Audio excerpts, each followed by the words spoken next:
Assalamualaikum warahmatullahi wabarakatuh. Perkenalkan, nama saya Sachi Meilasari dengan NPM 250201018. Saya dari kelas TI 25B dan pada video kali ini saya akan menjelaskan sekaligus mempraktekkan materi praktikum basis data yang dimana video ini saya buat untuk memenuhi tugas perbaikan nilai basis data yang diampu oleh Ibu Hafsah Mukarramah, Sarjana Komputer Magister Komputer. Dan pada video kali ini juga ada 3 pemaparan materi yang akan saya sampaikan. Yang pertama itu ada SQL lanjutan, yang kedua ada view index dan trigger, lalu yang ketiga ada transaksi ICID, locking, dan deadlock.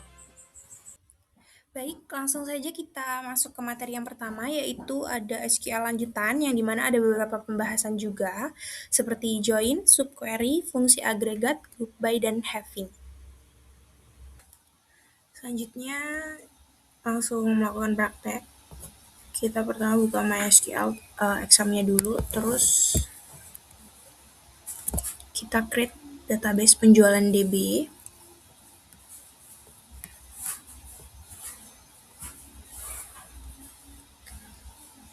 Nah, kalau udah kita lanjut buat tabelnya.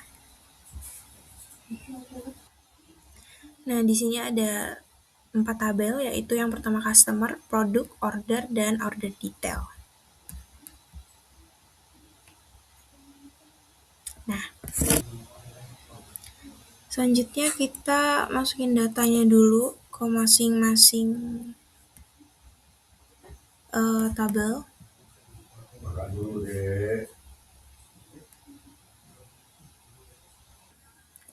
Lalu selanjutnya kita masuk ke inner join, yang dimana inner join ini digunakan untuk menggabungkan dua tabel yang memiliki hubungan dan hanya data yang memiliki pasangan saja pada kedua tabel yang akan ditampilkan.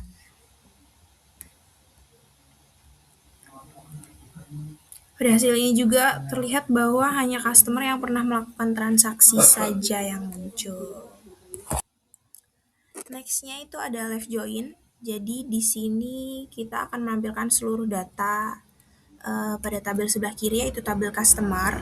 Jadi walaupun ada customer yang belum pernah melakukan transaksi, datanya itu akan tetap ditampilkan. Nah, selanjutnya itu ada right join. Jadi right join ini kebalikan dari left join yang tadi.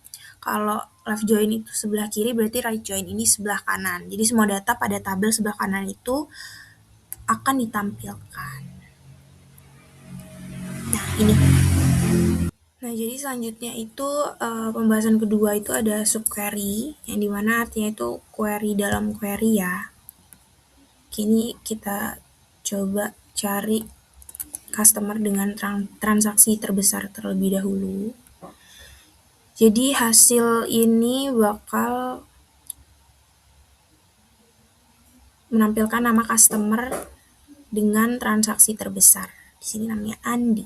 Nah, jadi untuk pembahasan selanjutnya itu ada fungsi agregat. Jadi di sini fungsi agregat itu ada count, sum, average, terus ada maksimal dan minimum juga. Jadi sekarang kita mau bahas yang pertama dulu, yaitu count. Jadi count ini berfungsi untuk menghitung jumlah data. Nah, di sini jumlah datanya itu 4. Nah, terus yang kedua itu ada sum. Jadi sum ini untuk menghitung total seluruh transaksi. Nah, ini dia. Lalu selanjutnya itu ada average. Jadi average ini digunakan untuk mencari nilai rata-rata transaksi.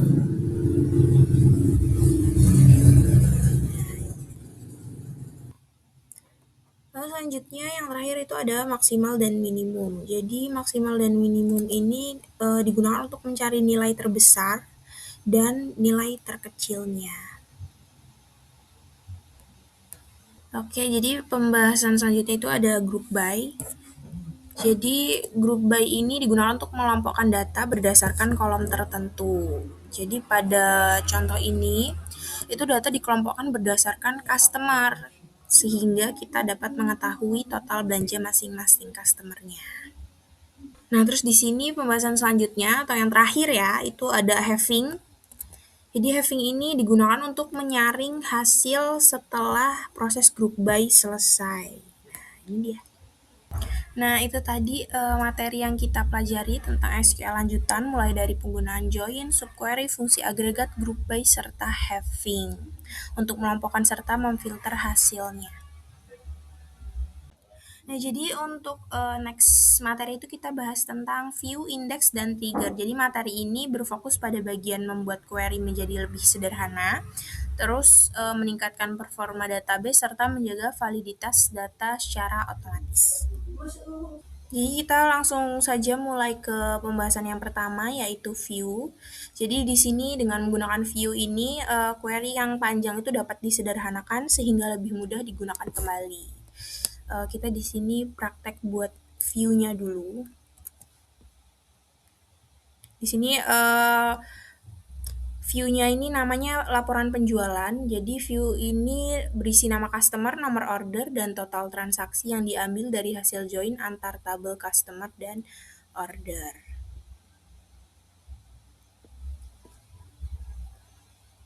Nah, sekarang udah kebuat. Selanjutnya kita tampilin isi dari view-nya ini. Select from laporan penjualan ya. Jadi setelah view berhasil dibuat itu kita cukup menggunakan perintah select pada nama view yang tadi kita buat.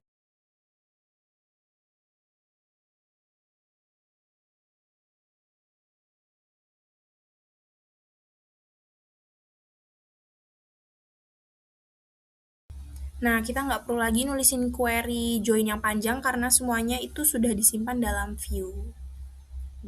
Selanjutnya itu kita bahas tentang indeks. Jadi indeks ini digunakan untuk mempercepat proses pencarian data. Jadi analogi sederhananya ini dia itu kayak daftar isi sebuah buku ya. Oke, ini kita langsung nyoba sebelum diindeks.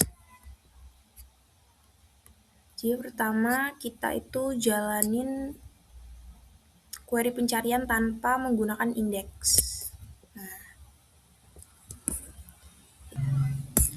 Nah, selanjutnya kita coba buat indeksnya dulu. Nah, ini udah kebuat.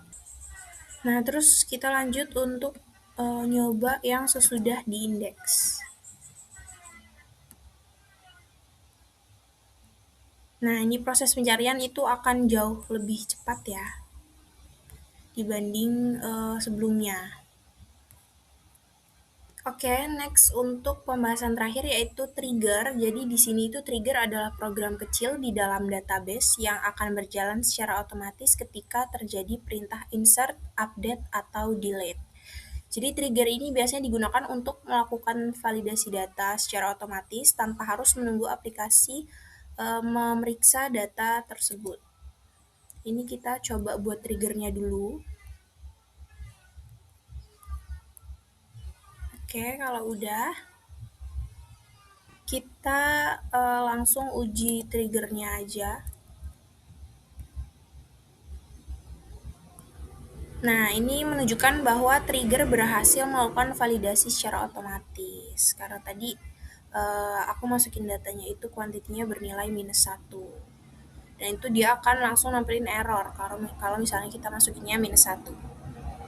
Jadi kesimpulan pada materi kita yang kedua ini, untuk view itu digunakan untuk menyederhanakan query, indeks digunakan untuk mempercepat pencarian data, sedangkan trigger itu digunakan untuk menjaga validasi data.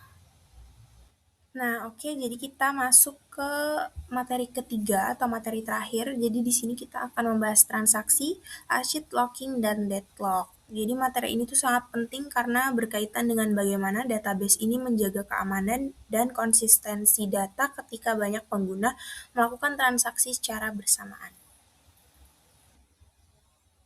Sekarang kita langsung ke prakteknya aja ya. Pertama kita create database-nya dulu dengan nama DB Bank.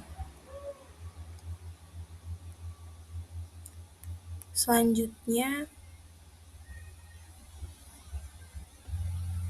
kita buat tabel rekeningnya.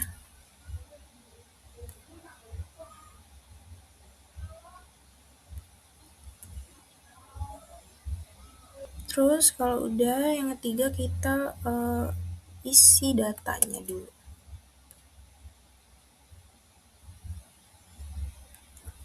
Nah, ya. Next, kita ke pembahasan yang pertama, yaitu transaksi. Jadi, transaksi ini adalah sekumpulan perintah SQL yang dijalankan sebagai satu kesatuan. Jadi, kalau misalnya proses itu berhasil, maka transaksi akan disimpan menggunakan commit.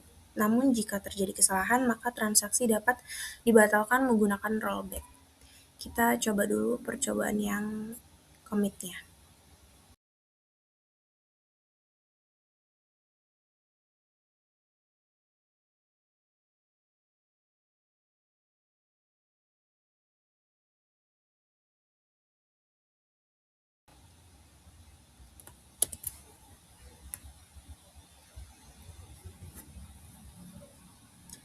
Nah, jadi pada contoh ini saya melakukan transfer sebesar 500.000 dari rekening Andi ke rekening Budi.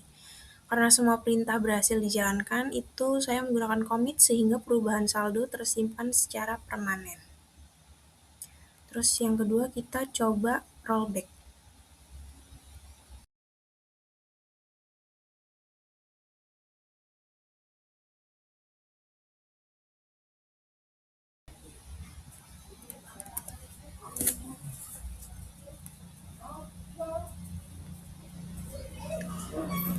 Nah, jadi kali ini saya itu menggunakan rollback, walaupun sebelumnya sudah dilakukan proses update, seluruh perubahan dibatalkan sehingga saldo kembali seperti sebelum transaksi dimulai. Next, kita ke save point-nya.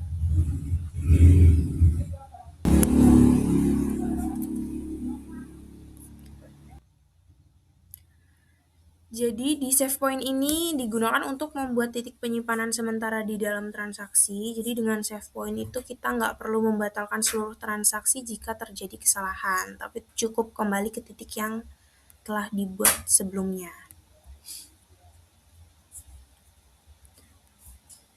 Nah, ini pada contoh ini perubahan setelah save point dibatalkan, sedangkan perubahan sebelum save point itu tetap dipertahankan. Jadi pembahasan selanjutnya itu ada ACID atau ICID. Dia ini adalah sekumpulan sifat yang harus dimiliki oleh setiap transaksi pada database agar data itu tetap aman, konsisten, dan dapat dipercaya.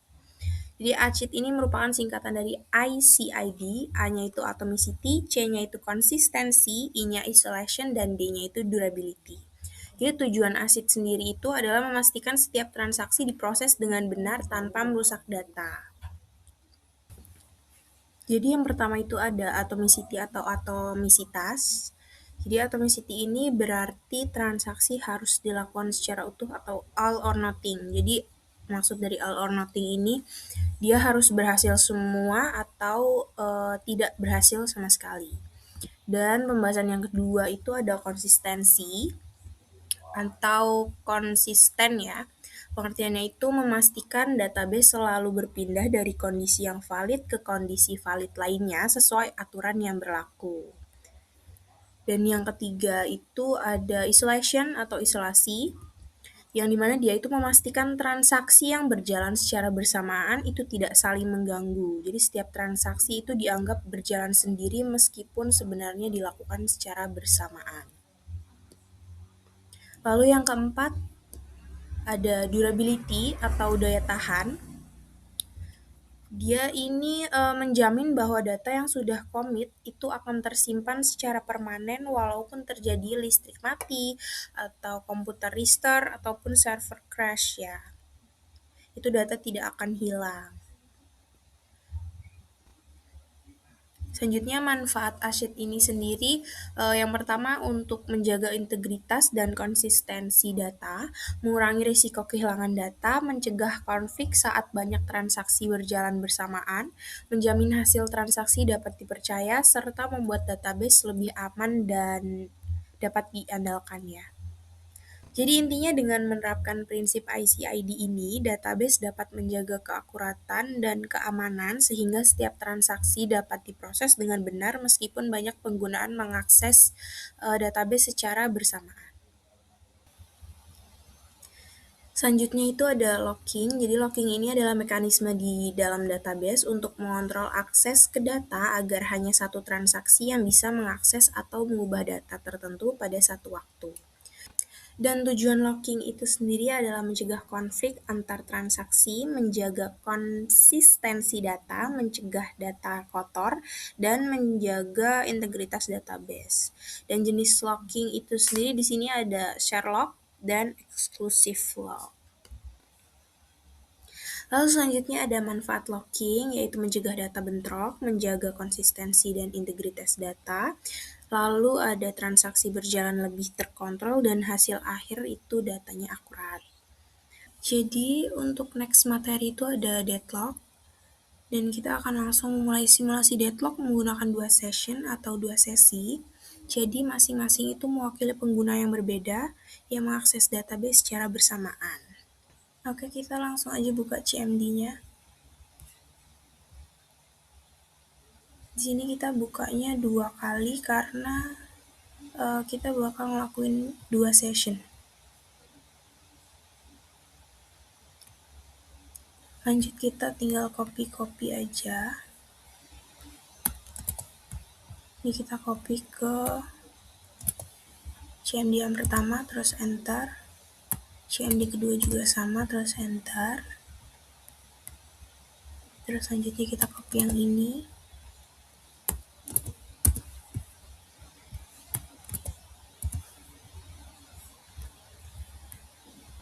Terus next kita copy yang ini juga. Enter. Ini di sini ada enter password, kita enter lagi aja. Terus di CMD 2 juga sama, di enter lagi. Terus ini bagian show database ini kita harus nyesuaiin sama database yang kita buat. Di sini database aku namanya DB Bank, terus di enter. Ini juga di enter.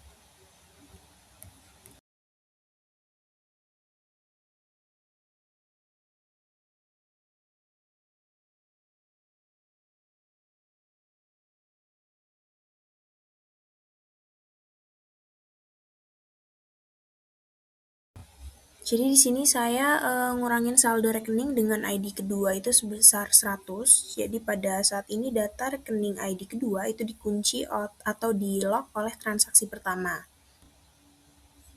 Lalu selanjutnya transaksi pertama ini mencoba untuk mengakses rekening di ID ketiga. Next. Kita pakai transaction yang kedua ini. Copy dan kita paste ke CMD yang kedua, lalu di enter. Jadi di CMD kedua ini juga melakukan start transaction menggunakan ID ketiga, sehingga data rekening ID ketiga ini sekarang dikunci oleh transaksi kedua. Setelah itu transaksi kedua juga mencoba untuk mengakses rekening ID kedua. Namun rekening ID kedua ini kan sedang dikunci oleh transaksi yang pertama tadi. Jadi kita tunggu dulu.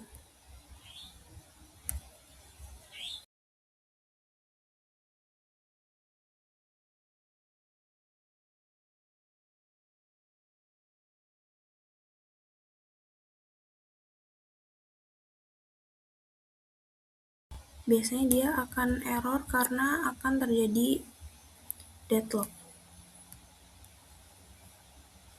Nah, ini error. Nah, saat ini tuh muncul error ya, karena terjadi deadlock atau kondisi saling menunggu, karena transaksi pertama itu membutuhkan akses ke rekening ID ketiga, yang sedang dikunci oleh transaksi kedua. Begitupun sebaliknya, transaksi kedua juga membutuhkan akses ke rekening ID kedua, yang sedang dikunci oleh transaksi pertama. Akibatnya mereka itu tidak dapat melanjutkan proses karena adanya deadlock. Baik teman-teman semua, kita sudah sampai di penghujung video pembelajaran ini, dan pada video kali ini juga kita telah mempelajari 3 materi, yaitu SQL lanjutan yang meliputi join, subquery, fungsi agregat, group by, dan heavy. Kemudian kita juga sudah membahas tentang view, index, dan trigger. Lalu yang terakhir kita juga mempelajari tentang materi transaksi database mulai dari commit dan rollback, serta ada konsep ICID, locking, hingga deadlock juga. Semoga penjelasan dan praktek yang telah saya sampaikan dapat membantu teman-teman memahami materi basis data dengan lebih baik. Sekian video dari saya, terima kasih, see you and have a great day guys. Like cherry blossoms blooming in the